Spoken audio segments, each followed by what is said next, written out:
Halo teman-teman semua, di video kali ini saya akan mengobrol dengan seorang teman saya yang merupakan seorang influencer dan kita akan membahas tentang bagaimana cara membranding diri kita menjadi seorang influencer.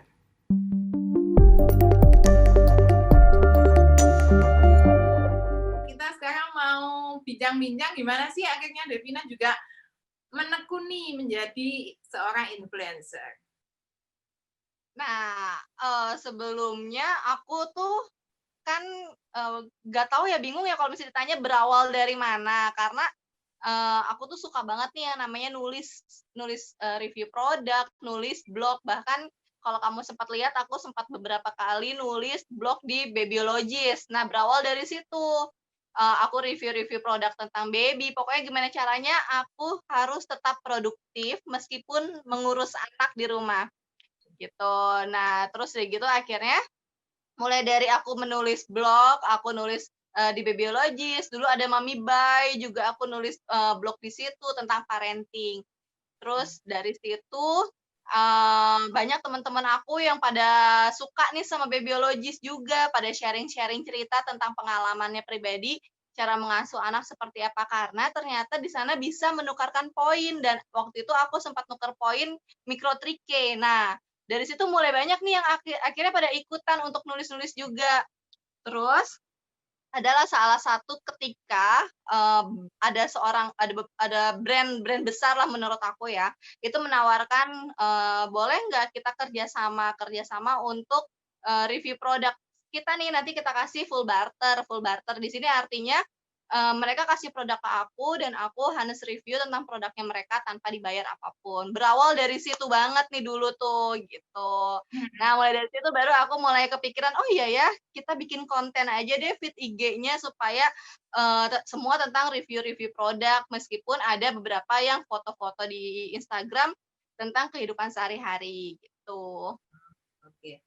Nah, kalau sehubungan dengan pandemi ini, gimana sih menjadi influencer yang ada di tengah pandemi seperti ini?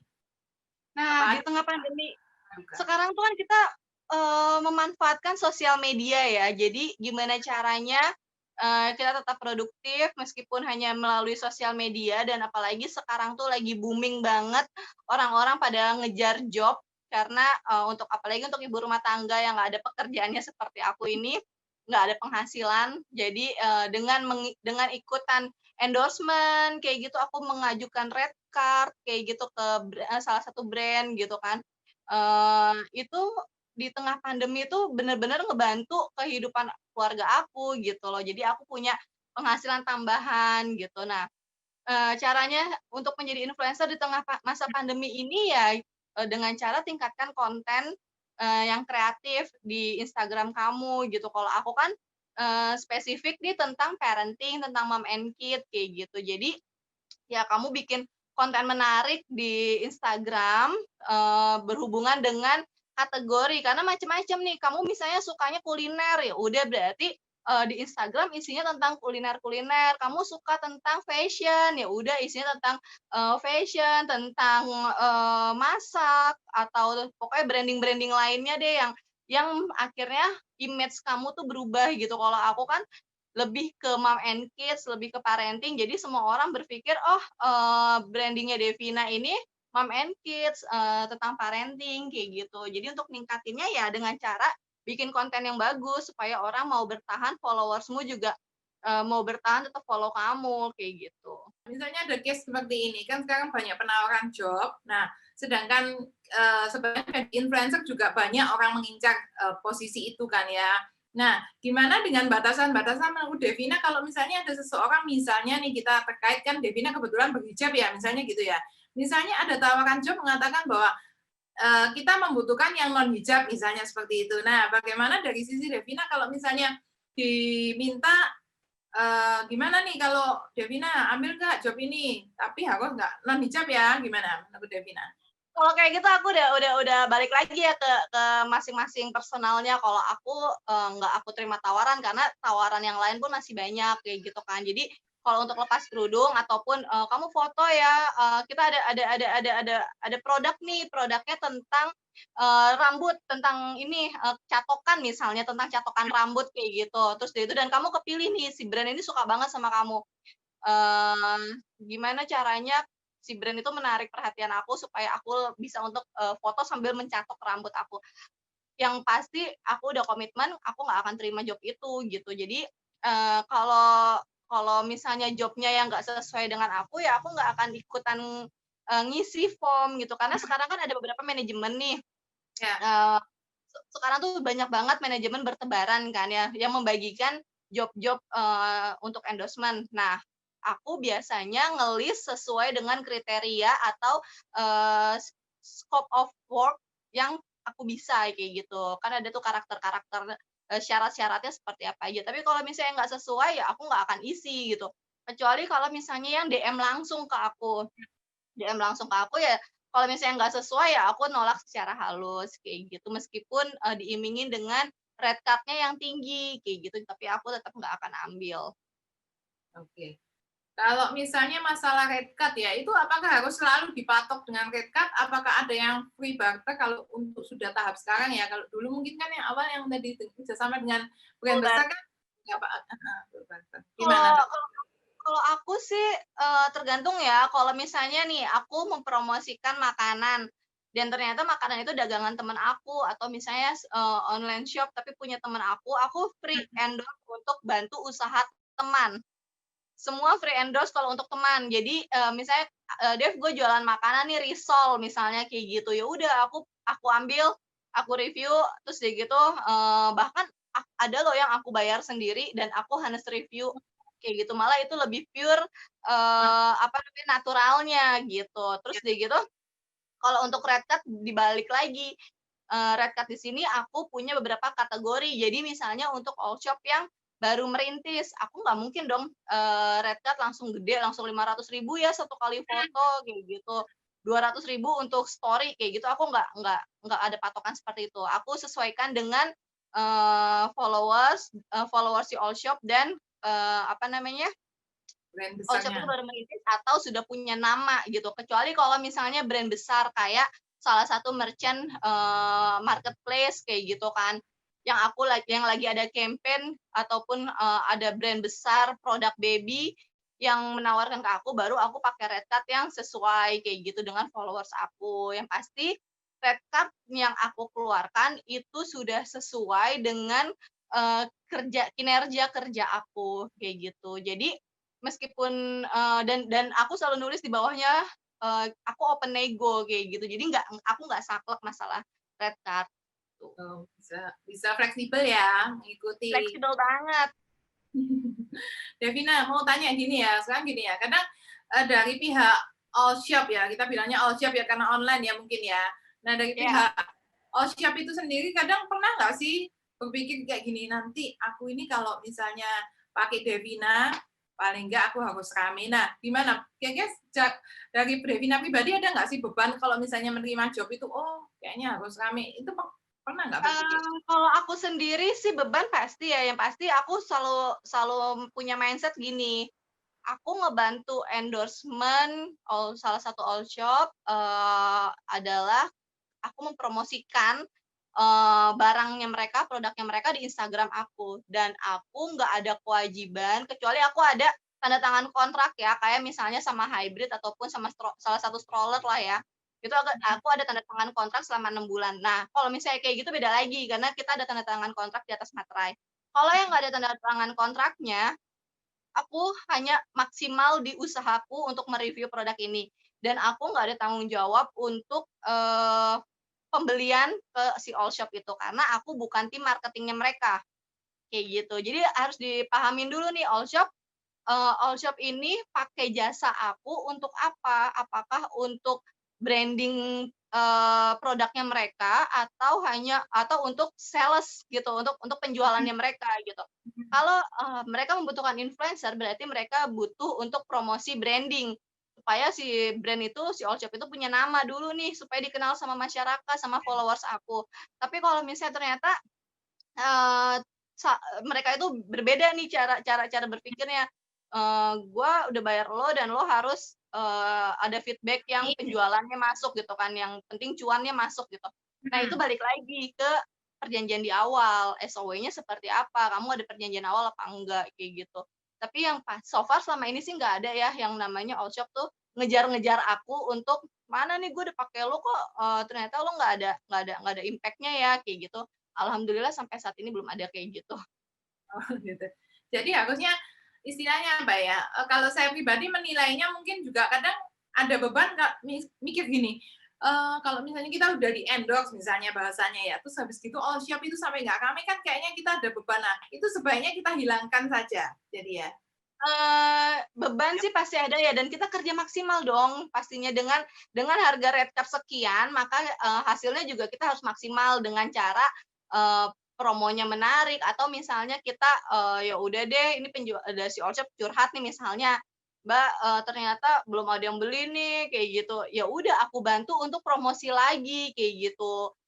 Bukan berarti, apa namanya, kita harus tanggung jawab sampai si all shop itu rame penjualannya, enggak, kalau menurut aku.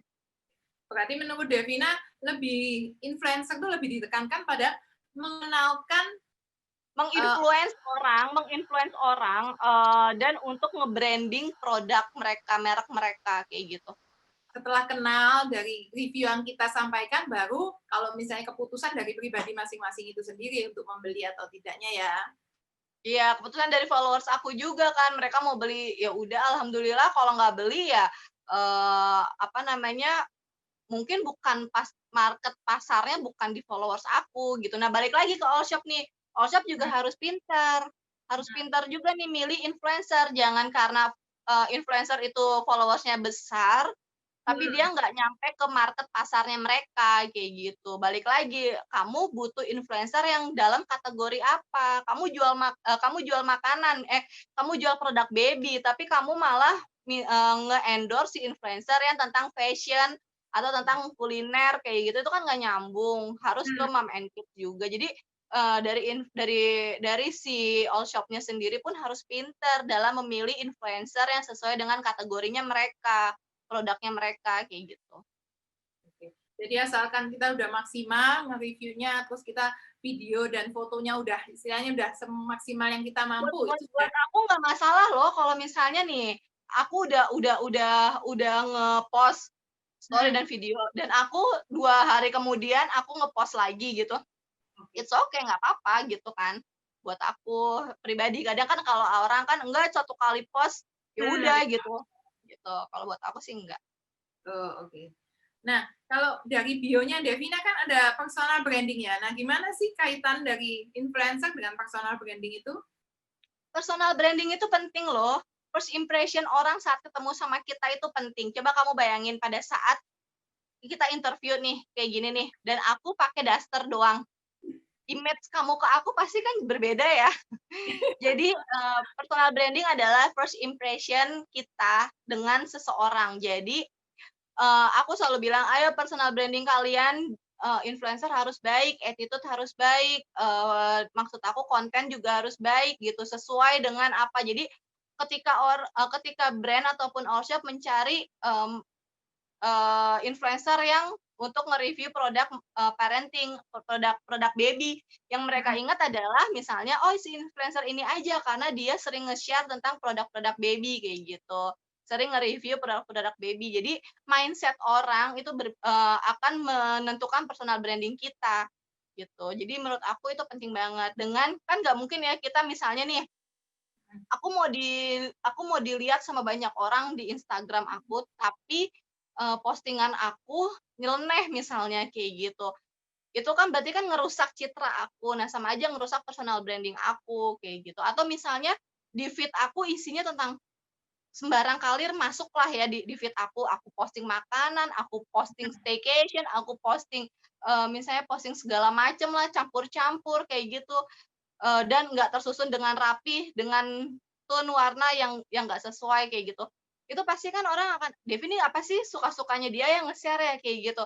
Beda dengan disandingkan dengan influencer lainnya, maka, mereka akan melihat, "Oh ternyata aku nggak personal branding-ku nggak bagus," kayak gitu. Jadi balik lagi, orang yang menilai tentang personal branding kita, apakah itu bagus apa enggak, yang pasti personal branding adalah citra kita terhadap seseorang, pada saat menentukan pertama kali kita ketemu. Oh. Nah, misalnya kayak gini Devina, kalau misalnya di dunia Instagram itu kan pasti berbeda ya kalau misalnya ditemui secara dunia maya dengan misalnya berjumpa langsung. Nah, gimana sih seseorang itu bisa menempatkan dirinya untuk kalau di dunia Instagram itu baik, kalau bisa kan juga di dunia biasanya juga baik kan, alangkah baiknya supaya sinkron nggak kelihatan kayak kasarannya, misalnya apa ya, basarannya jeleknya kayak munafik kayak gitu ya, misalnya gitu, gimana? Kalau balik lagi ke personality seseorang kayak gitu, kalau misalnya aku sih, yang pasti kalau mungkin kamu juga sering kayak kita ketemu ya, beberapa kali kita ketemu di event Pillow kayak gitu. Jadi, apa yang ditampilkan di sosial media itu, cerminan dari apa yang ditampilkan di kehidupan sehari-hari, tapi ada juga orang yang, menutup-nutupin. Kalau aku punya prinsip, aku nggak mau nge-share tentang ke kesedihan aku nih di Instagram, di sosial media, ataupun curhat-curhat lebay aku kayak gitu. Karena itu nggak penting banget dan malah ngerusak citra kita, personal branding kita gitu kan, image kita nih akan ngerusak, apa namanya, ngerusak ngerusak kita nih kayak gitu. Jadi aku selalu tampilkan apa adanya di Instagram dengan tidak melebihkan dan mengurangi, tapi aku ada pilihan untuk nggak meng-share apapun tentang kesedihan aku. Nah, ketika ketemu sama orang, karena aku orang ekstrovert ya, jadi, pasti rame aja kayak gitu kan. Ya udah kayak gini emang emang aku seperti ini, ya jadi, makanya banyak yang bilang, apa, hati-hati kalau misalnya main di Instagram, kadang ketemu sama orang, orangnya tuh di Instagram tuh ramah, tapi ternyata aslinya jutek banget, kayak Ya. gitu. Itu palsu sih menurut aku. Jadi kalau menurut Devina kan alangkah baiknya kita itu sinkron ya, sama lah ya dari dunia Ya, asli ke dunia Instagram. Karena juga akan berpengaruh ya ke depannya kan. berpengaruh sama, koneksi, ya kan. Nah, kadang temen itu malah jadi, sumber, rezeki yang datang ke kita. Kita nggak tahu loh ternyata, misalnya nih aku baru kenal sama, si A, dan Hmm, ternyata si A ini punya online shop kayak gitu dan cocok sama kita. Akhirnya kita jadinya bekerja sama dengan baik kayak gitu ya, balik lagi, kamu mau menciptakan koneksimu seperti apa, gitu. Kalau aku selalu menjaga hubungan baik dengan teman-teman aku, gimana caranya komunikasi, say hello dan sering like fotonya atau apa namanya, ya sekedar basa-basi it's okay lah ya, karena kita nggak akan pernah tahu kapan kita akan butuh mereka. iya. Kalau untuk personal branding itu sendiri, tipsnya dari Devina supaya kita ini bisa menjadi influencer yang sukses dan mamagram atau selebgram yang sukses. Ya ini, attitude yang baik, memiliki attitude yang baik, cara berkomunikasi yang baik, terus kalian juga harus bisa menyaring menyaring apapun yang, layak dipublis sama yang, ini hanya untuk pribadi aja, kayak gitu. Jadi, apa namanya, harus bisa mengontrol diri juga, karena yang misalnya semakin tinggi followers, maka semakin banyak mata tertuju sama kita, kayak gitu. Jadi, harus bisa jaga sikap, jaga omongan, jaga tulisan, kayak gitu sih menurut aku. Dan Kalau dari jaga perilaku terutama sama anak, misalnya jangan sampai anak lagi nangis atau lagi apa kita story-in gitu kan, jadi kesannya kan, negatif ya sama kita, kayak gitu. jadi istilahnya di influencer tanda kutipnya kita harus jaim dalam hal yang positif ya, jaga image-nya supaya kita itu bisa menginfluence orang secara positif juga. Iya, jadi gini loh, energi positif yang kita sebarkan itu akan menular ke orang lain, dengan energi positif kita, kayak gitu. Tapi ketika kita, tergantung dari apa yang kita follow, misalnya aku nge-follow akun-akun gosip, maka yang terjadi sama perilaku aku itu akan negatif, teman-teman aku juga akan negatif, kayak gitu. Tapi kalau ketika aku mem-follow orang-orang atau teman-teman yang benar-benar, apa, pure gitu kan, pakai dari hati, teman-teman yang nggak palsu kayak gitu, maka mereka juga akan perilaku kita juga akan positif kayak gitu. Pertemanan juga akan lebih awet menurut aku. Oke, Devina, tipsnya Thank udah. you. Ya, Iya, terima kasih. thank you ya. Sampai ketemu lagi. Terima kasih semuanya sudah melihat video ini sampai akhir. Dan semoga apa yang kami bahas dalam video ini dapat berguna bagi kita semua. Bagi Anda yang mempunyai pertanyaan tentang pembahasan dalam video ini, atau kritik dan saran bagi channel kami, Anda dapat mengetikkannya di kolom komentar. Terima kasih sudah mampir di channel Hey Life, Heno, Debbie, dan kehidupan orang-orang di sekitar kami.